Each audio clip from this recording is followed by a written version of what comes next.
Your kids then grew up in the same vein as you. They were roped into the family farm. That's right. That's right. Our kids, in fact, when the school year began, we would go to their teachers and we would give them a book of plays, the season of all the shows, and we'd say, now look, on this particular night we're closing this show.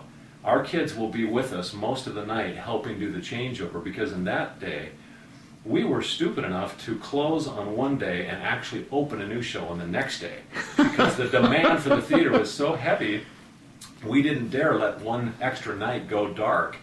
So we would literally work around the clock, and we needed the help of the kids to pull out the old sets and put in the new stuff. And I mean, it's just, thank goodness the kids were involved with us quite a bit, because otherwise I would have never seen them as a father. To this day, my wife claims that she raised our kids as a single mother, which is probably good and the reason why they turned out so well.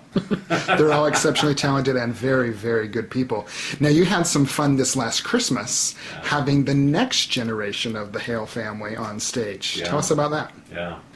So in the show, Adam played the role of Charles Dickens. Adam's your son. Adam is our youngest son, and then our oldest son, his wife, Dawn, was in the show, and their son, my grandson, Cameron, and he played Tiny Tim, and I have to unabashedly say he was very, very good. He was adorable. And anyway, that made, that's 5 generations, including Grandma and Grandpa Hale and my parents, Alan and Sandra Dietlein, and then me and the next generations and so forth. That put, for the first time, 5 generations on a Hale stage performing. So for us, it was a pretty big deal. I think that's exciting. Not many other people were aware of it, but he did a phenomenal job, and he is now hooked on theater.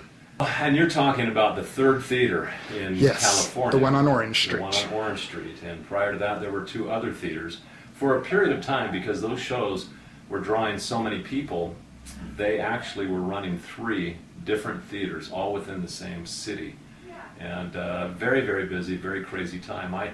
I remember the very first theater on Colorado Street. It was in a home that Grandma and Grandpa found, and they simply knocked out the walls and created a center stage theater and put seating around it, and that was the cheapest way in which they could create a stage.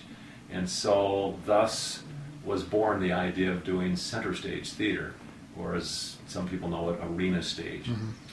And I think you've spoken to it already when you talk about how great our patrons are and what great support we have here in the state. And I'm so glad Grandma and Grandpa convinced you to be here.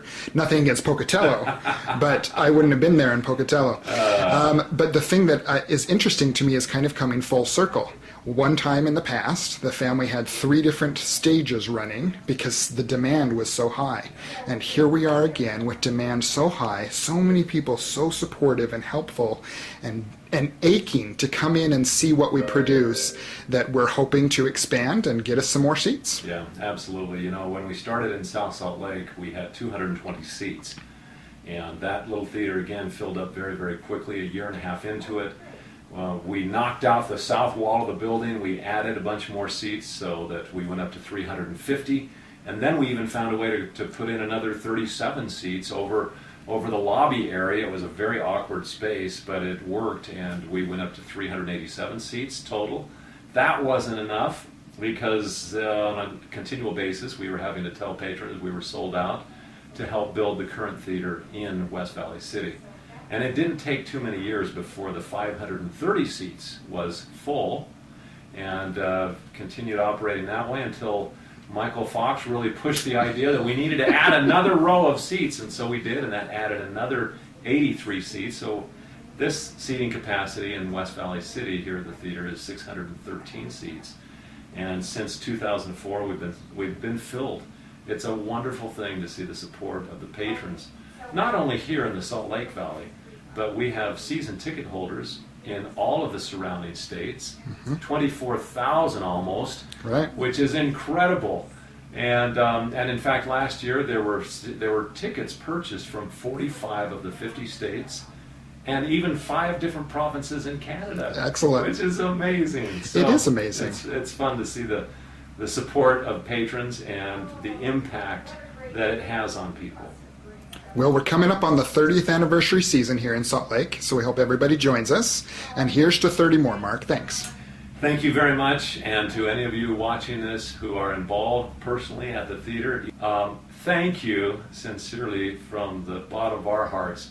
Hale Center Theater is what it is today because of all your efforts. And to you patrons, my goodness, the theater wouldn't exist without you. You are the main piece of the puzzle that makes it whole when we produce for you, and we're glad that you like it, and keep coming. Thanks.